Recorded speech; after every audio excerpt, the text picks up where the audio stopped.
Good morning, students.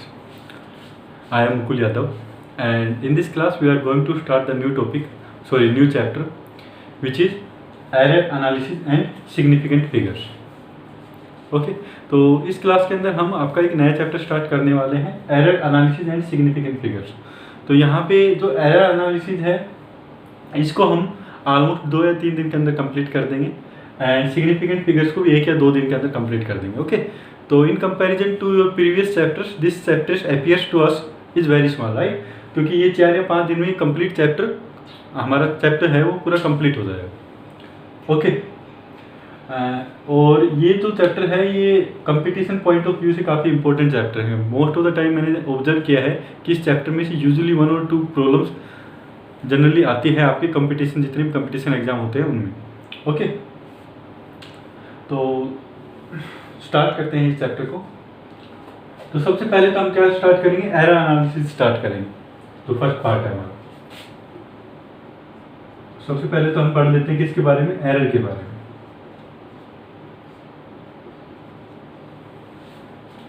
तो शायद आपने अपने प्रीवियस क्लासेस में क्लास 9th या 10th में पढ़ा होगा कि एरर क्या होता है। ओके तो एरर क्या होता है, अगर मैंने आपसे पूछा तो आप एरर को कैसे बताएंगे।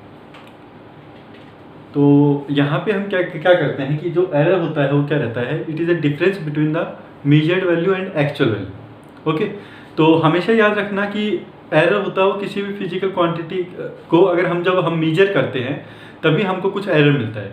कोई भी फिजिकल क्वांटिटी है उसको हम किसी भी इंस्ट्रूमेंट के थ्रू नाप रहे हैं, मेजर कर रहे हैं उसको, तभी हमको क्या मिल सकता है, एरर मिलता है। ओके और एरर के लिए हमेशा 2 चीज़ याद रखना है। एक तो क्या रहती है, कुछ एक्चुअल वैल्यू होती है, ट्रू वैल्यू होती है। ओके एक तो होती है हमारी एक्चुअल वैल्यू और ट्रू वैल्यू। दूसरी क्या रहता है कि हमेशा हम मेजर करते हैं किसी भी वैल्यू को, किसी भी फिजिकल क्वांटिटी की वैल्यू को मेजर करते हैं, ठीक है। एक तो मेजर्ड वैल्यू होती है, दूसरी क्या होती है हमारी ट्रू वैल्यू होती है, या फिर क्या बोल सकता हूँ जिसको मैं एक्चुअल वैल्यू बोल सकता हूँ। तो इन दोनों वैल्यू का जो डिफरेंस होता है उसी को मैं क्या बोल देता हूँ, एरर बोल सकता हूँ। ओके तो जैसे कि मैंने एक आपको एग्जांपल दिया, प्रैक्टिकल एग्जांपल दिया कि सपोज कर लीजिए किसी स्टूडेंट का मास है 60 kg। ओके एंड हमने किसी वेइंग मशीन से उसके मास को नापना स्टार्ट किया, और वो जो वेइंग मशीन है उसमें कुछ एरर था, उसकी वजह से सपोज कर लीजिए कि उस वेइंग मशीन ने आपका जो वेट दिखाया वो दिखा दिया 59 kg। ओके तो मैंने पूछा कि आपका एरर कितना है, तो आप बोलेंगे कि मेरा ट्रू वेट था वो तो कितना था 60 किलोग्राम, मशीन ने कितना दिखाया 59 किलोग्राम। तो true value minus measured value, आपका जो एरर आ गया वो कितना आ जाएगा, यहाँ पे 1 किलोग्राम आ जाएगा। ओके तो सिमिलरली जो एरर हो सकते हैं वो आपके क्या हो सकते हैं, पॉजिटिव भी हो सकते हैं और नेगेटिव भी हो सकते हैं। ओके तो एक चीज़ हमेशा याद रखना कि किसी भी फिजिकल क्वांटिटी को अगर जब मैं मेजर करता हूँ किसी भी इंस्ट्रूमेंट के थ्रू तो हमेशा उसमें एरर आता है। एरर कभी भी कोई भी चीज़ मैं मेजर करता हूँ तो परफेक्टली मैं मेजर नहीं कर सकता हूँ। ओके उसमें हमेशा कुछ ना कुछ एरर आता ही आता है। ओके और एरर की वैल्यू कैसे फाइंड आउट कर सकते हैं, उसके लिए हमको कोई ट्रू वैल्यू पता होगी कि उसकी फिजिकल क्वांटिटी की ट्रू या एक्चुअल वैल्यू क्या है, ठीक है। और उसमें से मैं क्या डिफरेंस उसमें से मैं क्या घटा दूंगा, उसमें से मैं जो मैंने मेजर्ड किया है, जो वैल्यू मैंने फाइंड आउट करी है किसी भी इंस्ट्रूमेंट के थ्रू, वो वैल्यू मैं सब्सट्रैक्ट कर दूंगा, तो आपको क्या मिल जाएगा, एरर मिल जाएगा। ओके तो सबसे पहले तो इसकी डेफिनेशन को राइट डाउन करते हैं। तो एरर क्या होता है, it is the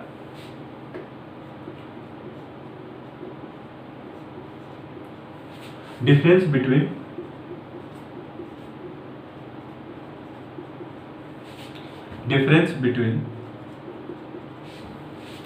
it is the difference between actual value, actual और ट्रू दोनों सेम चीज है। कई बार एक्चुअल भी बोल देते हैं उनको और ट्रू भी बोल देते हैं उसी वैल्यू को, एक्चुअल और true value and measured value.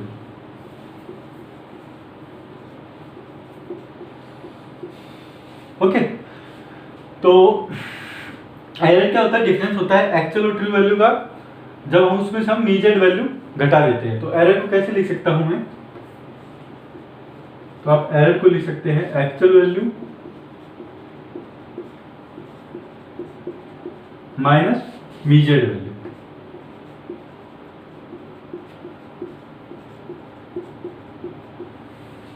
Okay तो ये जो एरर आपका आया है, ये एरर आपका पॉजिटिव भी हो सकता है और नेगेटिव भी हो सकता है। पॉजिटिव कब होगा? जब आपकी मेजर्ड वैल्यू स्मॉल है एक्चुअल वैल्यू से। तो जैसे कि मैंने पहला आपको एग्जांपल दिया था कि किसी स्टूडेंट का मास है 60 kg, अगर वेइंग मशीन ने सपोज कर लीजिए कि उसका वेट शो किया 59 kg, ठीक है, तो आपकी मेजर्ड वैल्यू कितनी आई? 59। एक्चुअल वैल्यू मैंने आपको बताई थी 60 किलोग्राम। 60 minus 59 1 kilogram. तो आपका एरर क्या आया? पॉजिटिव आया। अभी सपोज कर लीजिए कि उसी वेइंग मशीन ने जब आपने दूसरी बार उसको वेट किया अपने मास को, तो वो उसी वेइंग मशीन ने आपको दिखा दिया किसी वजह से 61 किलोग्राम। ओके, तो उस केस में जब आपने एरर फाइंड आउट किया तो आपका जो एरर आएगा वो कितना आएगा? Actual value minus measured value. तो 60, तो आपकी एक्चुअल वैल्यू है, मेजर्ड वैल्यू क्या है? 61। तो आपका एरर क्या आएगा? -1 आएगा। ओके, तो यहीं से आप क्या बोल सकते हैं कि जो एरर हो सकता है यहाँ पे, ये आपका क्या आ सकता है? प्लस भी आ सकता है और माइनस भी आ सकता है, दोनों हो सकते हैं।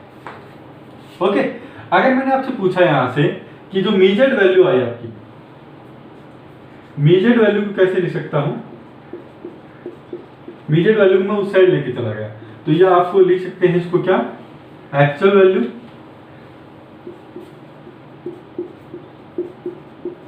ठीक है, और एरर इस साइड में आ जाएगा। तो एरर आपका प्लस भी आ सकता है, माइनस भी आ सकता है। तो प्लस वाला माइनस हो जाएगा, माइनस वाला प्लस हो जाएगा। तो इसका मतलब क्या लिख सकता हूं? इसको मैं प्लस माइनस एरर लिख सकता हूं।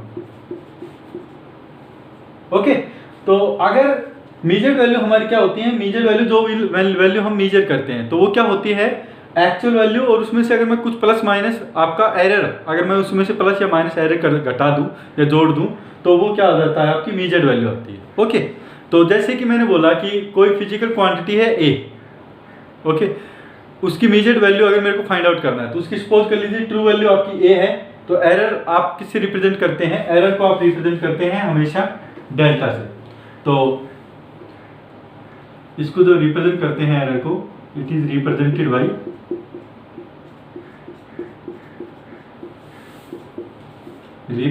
By delta of a physical quantity.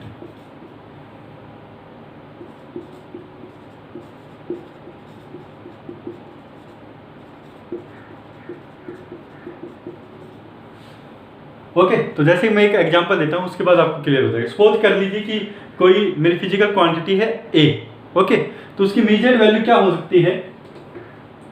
Measured value of ए,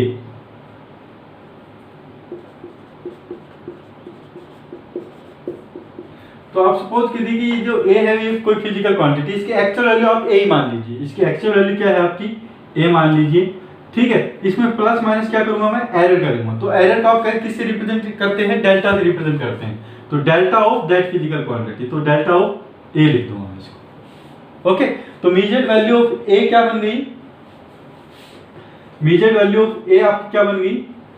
वो आ गई ए plus minus delta A. Similarly जैसे कि कोई भी फिजिकल क्वांटिटी बी है, सपोज कर लीजिए, अगर उसकी मेरे को मेजर्ड वैल्यू बनानी है, आपको मेजर्ड वैल्यू ऑफ बी, तो वो क्या हो जाएगी आपकी? बी प्लस माइनस, बी क्या है आपकी यहाँ पे? एक्चुअल वैल्यू है, मेजर वैल्यू ऑफ बी हम फाइंड आउट कर रहे हैं, तो वो कितनी हो जाएगी आपकी? Plus minus delta B.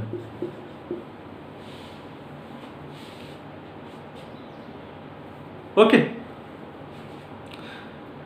So I hope that up to here it is clear to you. तो ये आपको पता होना चाहिए कि मेजर वैल्यू क्या होती है आपकी? True value plus minus error, ठीक है। यहाँ पे मेजर वैल्यू जैसे मैंने बी की निकाली, तो ये होती है बी की ट्रू वैल्यू, ये बी क्या है? ट्रू वैल्यू, और ये प्लस माइनस डेल्टा बी क्या दिखा रहा है? इसका एरर दिखा रहा है। ओके, तो अभी हम नेक्स्ट टॉपिक स्टार्ट करने वाले हैं एरर में, that is a propagation of error. तो इसको मैं रब कर रहा हूं।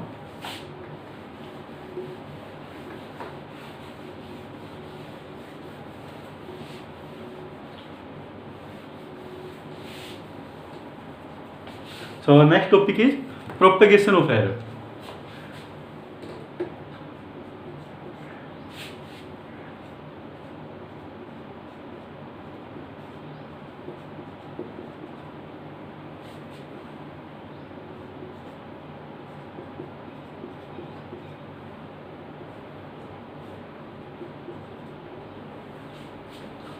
ओके, तो यहाँ से आपको कुछ समझ में आ रहा होगा कि प्रोपेगेशन लिख रखा है मेरे को। प्रोपेगेशन कैसे है, प्रोपेगेशन का क्या मतलब होता है कि कोई भी चीज़ कैसे मूव कर रही है। ओके, तो यहाँ से इसका क्या मतलब हो गया, प्रोपेगेशन ऑफ एरर का मतलब क्या हो गया, मूवमेंट ऑफ एरर, कि एरर कैसे हमारा मूव करेगा। तो ये टर्म किससे रिलेटेड है, तो मैं एक थोड़ा सा प्रैक्टिकल एग्जांपल देता हूँ, उसके बाद आपको समझ में आ जाएगा कि इस प्रोपेगेशन ऑफ एरर में हम पढ़ने क्या वाले हैं और क्या करने वाले हैं।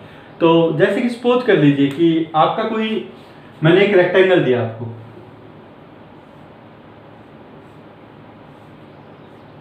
मैंने एक रेक्टेंगल दिया, सपोज कर लीजिए कि इस रेक्टेंगल का लेंथ L है, इसकी विड्थ क्या है, B है। ओके, आपने क्या किया कि मैंने बोला कि आप इसकी लेंथ और विड्थ को मेजर करिए वर्नियर स्केल की हेल्प से। तो आपने वर्नियर स्केल की हेल्प से इसके लेंथ को मेजर किया। तो मैंने बोला कि किसी भी इंस्ट्रूमेंट से जब हम मेजर करेंगे वैल्यू को, तो हमेशा कुछ ना कुछ तो एरर आएगा ही आएगा, 101% श्योर है। ठीक है, तो वो डिपेंड करता है कि एरर आपका कितना आता है। अगर आपका जो इंस्ट्रूमेंट है वो बहुत ज़्यादा एक्यूरेट है तो आपका जो एरर आएगा वो बहुत स्मॉल क्वांटिटी में आ जाएगा। अगर आपका इंस्ट्रूमेंट बहुत ज़्यादा एक्यूरेट नहीं है तो आपका जो एरर आएगा वो लार्ज क्वांटिटी के अंदर आएगा। ओके, लेकिन कोई भी मेजर्ड वैल्यू होती है वो कभी भी ट्रू वैल्यू या एक्चुअल वैल्यू के बराबर नहीं होती। आपका एरर कभी भी जीरो नहीं कर सकते। आप एरर को मिनिमाइज कर सकते हैं लेकिन आप एरर को कभी भी जीरो नहीं बना सकते हैं। ओके, तो ये जैसे मैंने आपको एग्जांपल दिया है यहाँ पे, तो सपोज कर लीजिए कि ये कोई क्या है, मेरा रेक्टेंगल है, इसकी लेंथ है L, इसकी विड्थ है क्या, B। तो आप वर्नियर स्केल की हेल्प से इसकी लेंथ को नापने लगे, तो आप बोलेंगे कि जो मेजर्ड वैल्यू आएगी वो कितनी आएगी आपकी मेजर्ड वैल्यू। तो मेजर्ड वैल्यू आप बोलेंगे कि हो सकता है कि आपकी वैल्यू थोड़ी ज़्यादा दिखा दे या हो सकता है इससे L से कुछ कम भी दिखा दे, तो वो आपका क्या आ जाता है, एरर आ जाता है। तो एक्चुअल वैल्यू तो इसकी क्या है, L है। ठीक है, मेजर्ड वैल्यू क्या आएगी, प्लस माइनस हो सकता है, कुछ एरर आएगा, तो एरर को मैंने दिखा दिया किससे, L plus minus delta L से। Okay, clear. सिमिलरली मैंने इसकी विड्थ को नापना स्टार्ट किया वर्नियर स्केल की हेल्प से, तो इसकी भी जो मेजर्ड वैल्यू आएगी वो क्या आएगी, वो आपकी आ जाएगी क्या, B plus minus delta B, क्योंकि B तो इसकी एक्चुअल वैल्यू है। लेकिन जब आप मेजर करेंगे तो आपको सी बात है कि आपको ये ट्रू वैल्यू तो मिलने वाले नहीं है। ठीक है, कुछ ना कुछ उसमें एरर आएगा, तो हो सकता है प्लस भी हो या माइनस भी हो, तो प्लस माइनस डेल्टा B आ जाएगा। ओके, तो अभी मैंने पूछा कि जैसे मैंने पूछा आपसे कि सपोज कर लीजिए कि मैं इसका पेरीमीटर निकालना चाहता हूँ।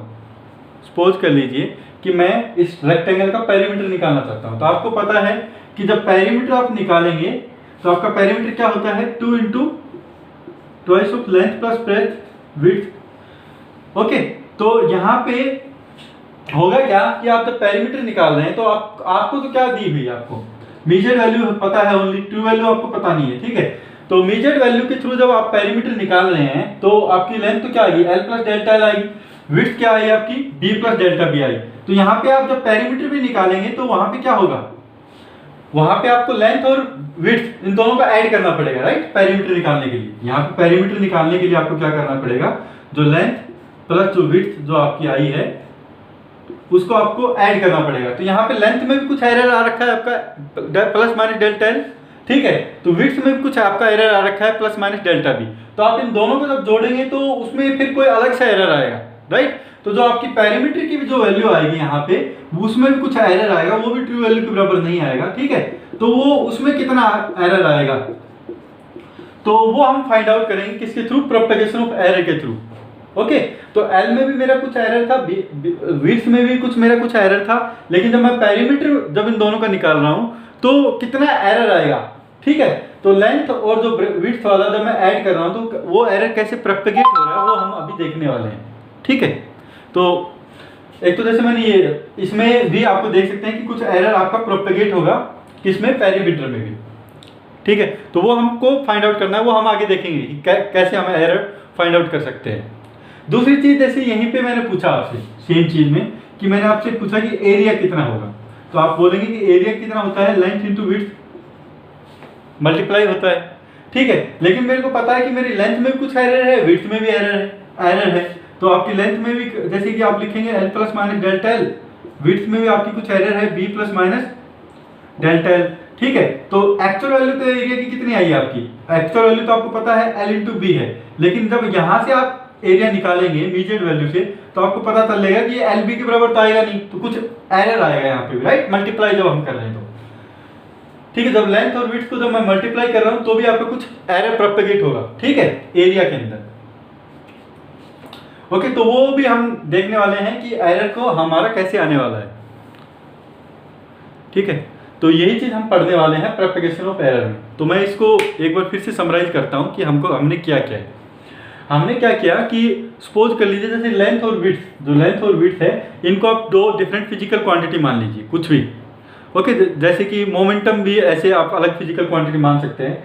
तो जैसे कि यहाँ पे मैंने क्या किया, लेंथ और विड्थ है, इसको दो अपन ने डिफरेंट फिजिकल क्वांटिटीज मान ली। एक तो मेरा एल हो गया, दूसरा क्या हो गया, मेरा बी हो गया। तो इन दोनों फिजिकल क्वांटिटीज में कुछ एरर है, ओके। तो सपोज के लिए कर लीजिए कि हम कोई मैथमेटिकल ऑपरेशन करते हैं with the help of these two physical quantities जिनमें ऑलरेडी कुछ एरर है। तो जो मैथमेटिकल जब ऑपरेशन इनके अंदर जब हम करते हैं तो उसमें क्या होता है कि उस मैथमेटिकल ऑपरेशन के थ्रू भी कुछ एरर दूसरी क्वांटिटी को जो हम फाइंड आउट करना चाहते हैं उसमें कुछ एरर जाएगा। तो जैसे कि यहाँ पे आपको एल लेंथ एंड विड्थ दी मैंने, ठीक है। तो आपने जब एरर फाइंड आउट, जब आपने एरिया फाइंड आउट किया तो क्योंकि आपकी लेंथ और विड्थ में ऑलरेडी कुछ एरर है तो आपके एरिया में भी कुछ एरर आने वाला है, ठीक है। तो वही चीज हम देखते हैं कि इसके अंदर प्रोपेगेशन ऑफ एरर में, कि अगर मैं दो फिजिकल क्वांटिटी हैं, अगर कोई भी दो फिजिकल क्वांटिटी है और उनके अंदर कुछ एरर है, ओके, तो कोई भी मैं मैथमेटिकल ऑपरेशन कर रहा हूँ, ठीक है, with the help of those two physical quantity. तो मैथमेटिकल ऑपरेशन में कुछ भी कर सकता हूँ, मैं उन दोनों फिजिकल क्वांटिटी का एडिशन भी कर सकता हूँ पैरामीटर फाइंड आउट करने के लिए, उनका मल्टीप्लाई भी कर सकता हूँ यहाँ पे, जैसे कि एरिया फाइंड आउट करने के लिए। हो सकता हो कभी कोई दो फिजिकल क्वांटिटी का मल्टीप्लाई भी मेरे को करना पड़ जाए, या फिर मेरे को उनका डिवीजन भी करना पड़ जाए, या सब्सट्रैक्शन भी करना पड़ जाए। तो जो भी हमको जो फाइनल जो फिजिकल क्वांटिटी मिल रही है आफ्टर दैट मैथमेटिकल ऑपरेशन, तो उसमें ऑलरेडी कुछ हमारे पास एरर आएगा, ठीक है। तो वही उसी एरर को हम क्या बोल देते हैं, प्रोपेगेशन ऑफ एरर बोलते हैं, कि उसके अंदर कितना एरर आता है। तो वही चीज हम फाइंड आउट करते हैं किसके थ्रू, प्रोपेगेशन ऑफ एरर के थ्रू, ओके। तो अभी जैसे हम इसको करना स्टार्ट करेंगे तो और भी ज्यादा आपको क्लियर हो जाएगा कि क्या करने वाले हैं इसके अंदर, ओके। तो यहाँ तो जैसे मैंने आपको एक ब्रीफ सा आइडिया दिया है।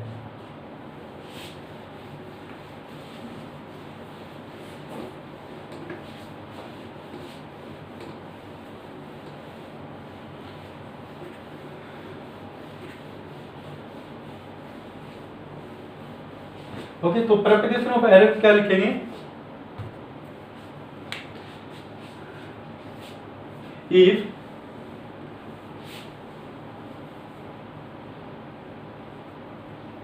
सो प्रोपेगेशन ऑफ एरर क्या होता है, it is the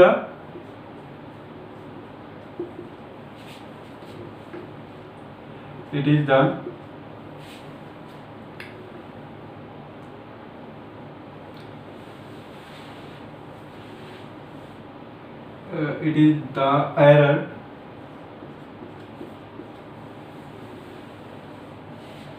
associated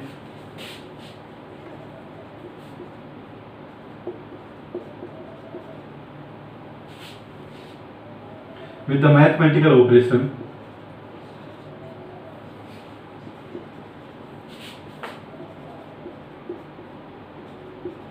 it is the error associated with the mathematical operations। और वो मैथमेटिकल ऑपरेशन आपके क्या हो सकते हैं, कोई भी हो सकता है, एडिशन हो सकता है, सब्सट्रैक्शन हो सकता है,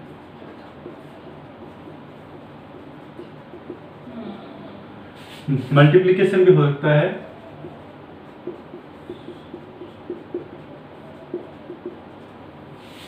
एंड डिवीजन भी हो सकता है।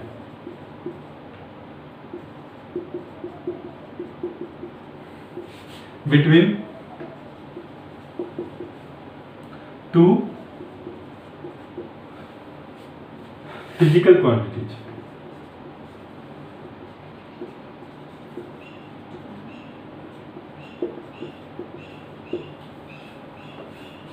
ओके।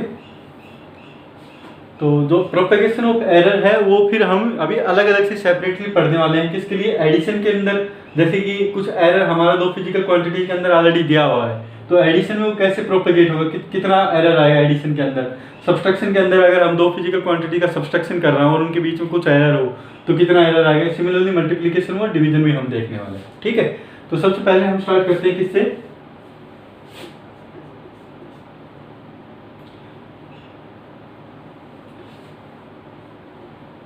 एडिशन ऑफ वेक्टर से स्टार्ट करते, सॉरी एडिशन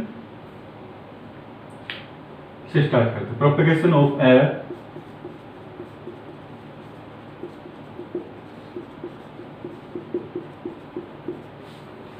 इन एडिशन।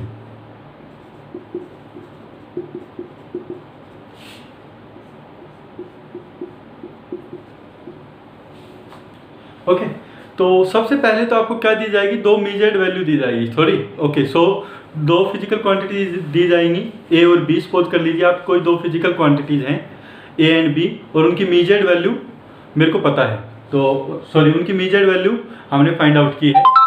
तो सबसे पहले क्या दिया है आपको? मेजर्ड वैल्यू ऑफ ए आपको दिया हुआ है, मेजर्ड वैल्यू ऑफ ए। तो आप लिख सकते हैं मेजर्ड वैल्यू ऑफ ए, क्या लिख सकते हैं आप?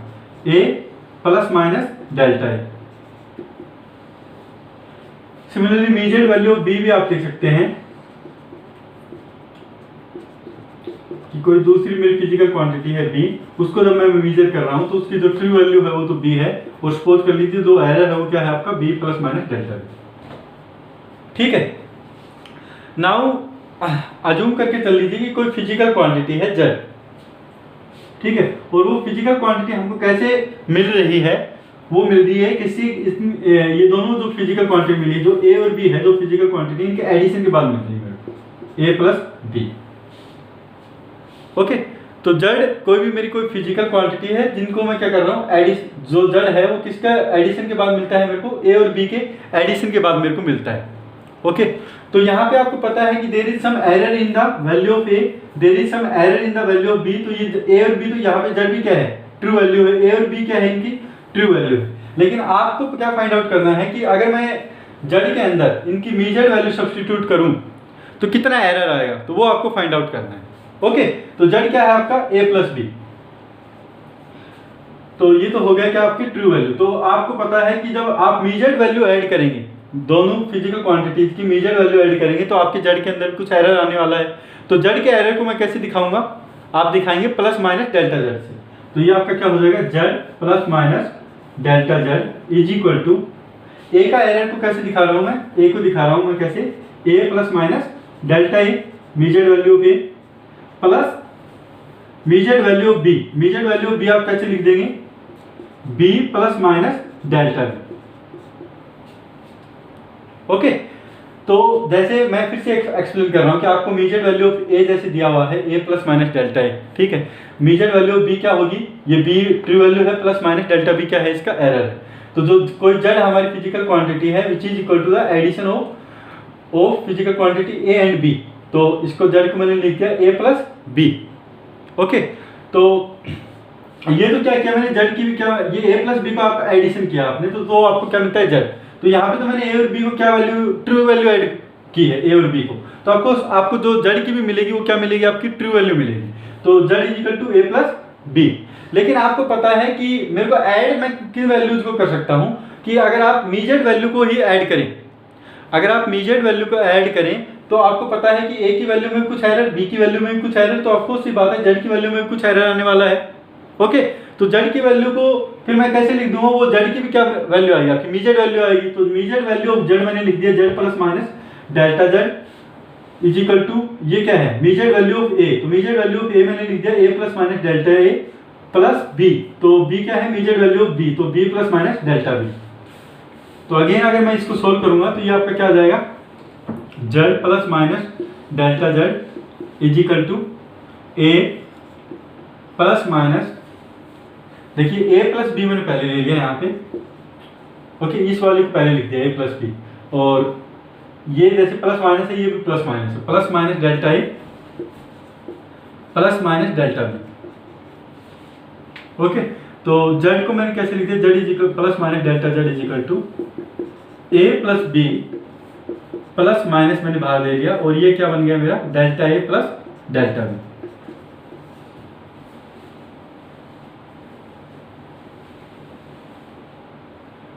ओके, तो यहां से जेड को अगर ये देखिए, जेड ये तो क्या है, ट्रू वैल्यू है जेड की, जेड तो डेल्टा जेड क्या है, एरर है, ए क्या है, ट्रू वैल्यू है, बी ए की, बी क्या है, ट्रू वैल्यू है बी की। ठीक है, तो आपने को पता है कि Z is equal to A plus B, तो फर्स्ट इक्वेशन में क्या लिख सकता हूं, Z plus minus delta Z is equal to A plus B, क्या हो गया आपका, जेड हो गया plus minus delta A plus delta B, तो जेड से जेड कैंसिल हो जाएगा आपका, और प्लस माइनस से प्लस माइनस कैंसिल हो जाएगा, तो डेल्टा जेड आएगा कितना, delta A plus delta B.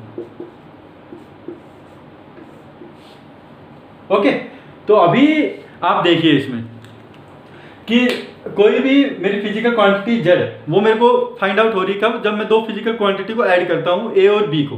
Okay, तो यहाँ पे आपको क्या पता है कि अगर ए और बी की, जैसे ए की ट्रू वैल्यू है ए, बी की ट्रू वैल्यू है बी, तो आपको जेड की भी ट्रू वैल्यू फाइंड आउट होगी। लेकिन आपको पता है कि जब मैं इनकी मेजर्ड वैल्यू को एडिशन करूंगा तो क्या होगा कि कुछ एरर ए के अंदर भी है, कुछ एरर बी के अंदर भी है, तो जेड के अंदर भी कुछ एरर आएगा। ठीक है, तो वो एरर को मैं रिप्रेजेंट कर रहा हूँ प्लस माइनस डेल्टा जेड से। ठीक है, तो जेड के अंदर कितना एरर आएगा वो हम देखने वाले हैं, तो वो कितना हो जाएगा, Z plus minus delta Z is equal to, ये हो जाएगा A plus minus delta A plus B plus minus delta B. इसको जब हमने सोल्व किया, ठीक है, तो हमको पता चला कि जो एरर आता है जेड के अंदर वो कितना होता है, वो सम होता है किसका, error in A plus error in B. ठीक है, तो यहाँ पे देख सकते हैं कि एरर को कैसे प्रोपेगेट हुआ एडिशन के अंदर। तो एडिशन के अंदर दो फिजिकल क्वांटिटी को ऐड कर रहा हूं मैं, और उनके थ्रू मेरे को एक तीसरी फिजिकल क्वांटिटी मिल रही है, तो मैं क्या करूंगा डायरेक्टली, अगर पहले वाली क्वांटिटी में एरर डेल्टा ए है, दूसरी वाली क्वांटिटी में एरर डेल्टा बी है, तो जेड के अंदर कितना एरर आने वाला है, उसके अंदर जो एरर आएगा वो आएगा delta A plus delta B, तो आपका जो एरर है वो क्या हो जाता है, ऐड हो जाता है। ओके, अभी एक प्रॉब्लम देख लेते हैं इससे रिलेटेड, उसके बाद और क्लियर हो जाएगा आपको। तो जो प्रॉब्लम है वो क्या दी हुई है आपको, टू मेजर्ड रेजिस्टेंस। ओके, बहुत ज्यादा सिंपल है, हर एक प्रॉब्लम हम ऐसे ही सोल्व करने वाले हैं। अभी जैसे प्रोपगेशन और एडिशन का हम कर चुके हैं, फिर सब्सट्रैक्शन का डिट्टो सेम प्रोसेस से जाएंगे, उसके बाद मल्टीप्लिकेशन से जाएंगे, और उसके बाद डिवीजन के लिए जाएंगे। ओके, तो बहुत ज्यादा सिंपल है, एक बार आप जब खुद से पढ़ के देखेंगे, खुद से करेंगे तो बिल्कुल सिंपल लगेगा आपको।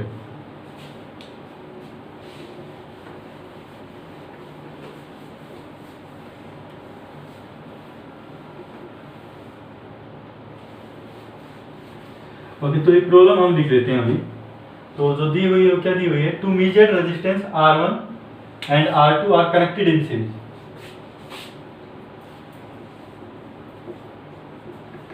तो थोड़ा सा आपको थोड़ा इस प्रॉब्लम से आइडिया हो जाएगा कि इसमें कर क्या रहे हैं। To measured resistance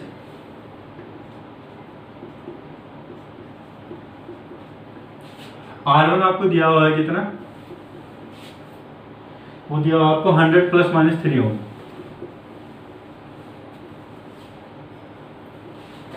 and R2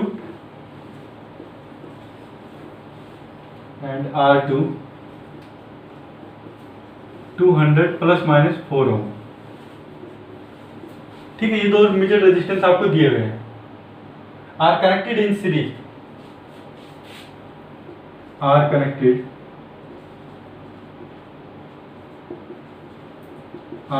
in series.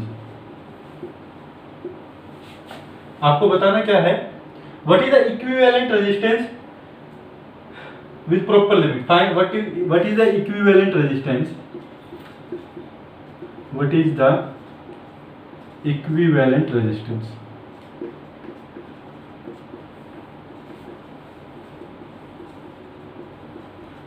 तो आपने शायद क्लास 9th में या फिर 8th में कुछ पढ़ा हुआ है रेजिस्टेंस के, सॉरी क्लास 10th में पढ़ा हुआ आपने रेजिस्टेंस के बारे में। तो वहां पे आपने क्या देखा होगा कि अगर दो रेजिस्टेंस मेरे सीरीज के अंदर है, अगर दो रेजिस्टेंस है, R1 है और R2 है, और ये दोनों क्या है, सीरीज में, तो आपको पता है इनका इक्विवेलेंट रेजिस्टेंस क्या होता है, जो आर इक्विवेलेंट रेजिस्टेंस आता है इन दोनों के बीच का वो कितना आता है, उसके लिए मैं इन दोनों रेजिस्टेंस को ऐड कर देता हूं R1 प्लस R2। ओके, तो वही चीज करनी है आपको, क्या निकालना है, इक्विवेलेंट रेजिस्टेंस निकालना है। Okay, what is the equivalent resistance with proper limit की उसमें की लिमिट क्या होगी, with proper limit, sorry with proper limit.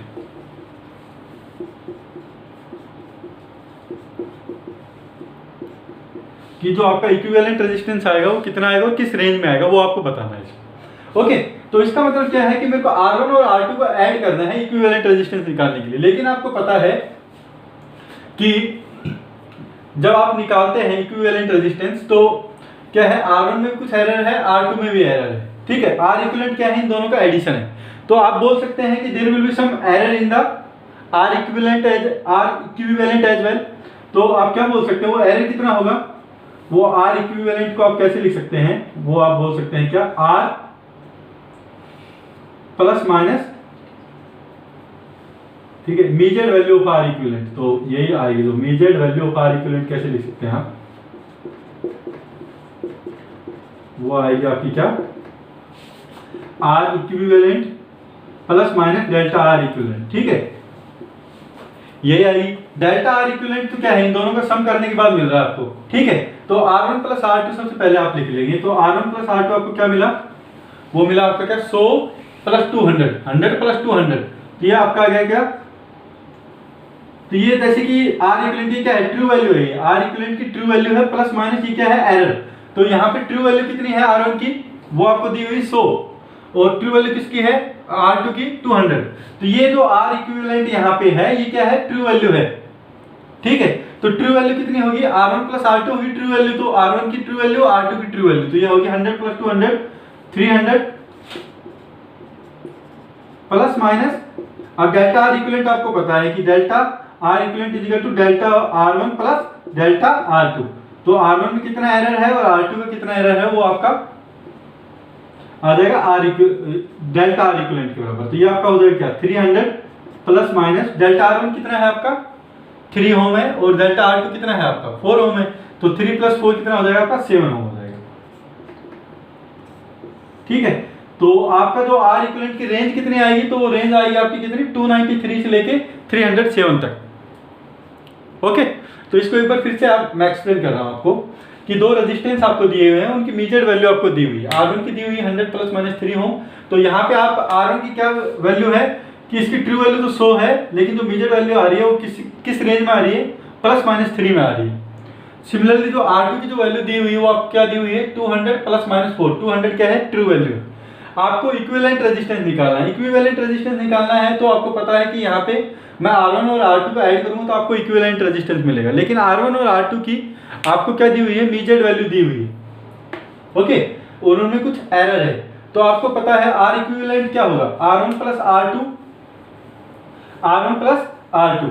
तो यहाँ पे आप क्या करेंगे, R1 और R2 की क्या लेंगे, मेजर्ड वैल्यू लेके ऐड करेंगे। तो ये क्या होता है आपका,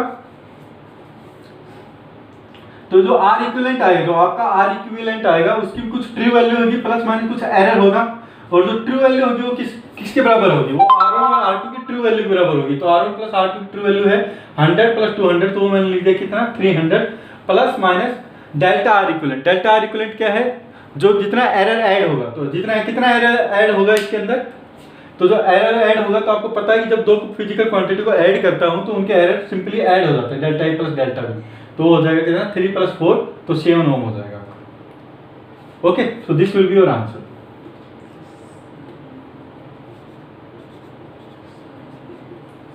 ओके, तो आज के लिए इतना ही बहुत है। सबसे पहले तो आज हमने जैसे एडिशन खत्म कर दिया, कल हम सब्सट्रैक्शन देख लेंगे और मल्टीप्लिकेशन देख लेंगे इसका। Okay, so I hope this is clear to you. If you have any doubt, then you can ask me. Thank you.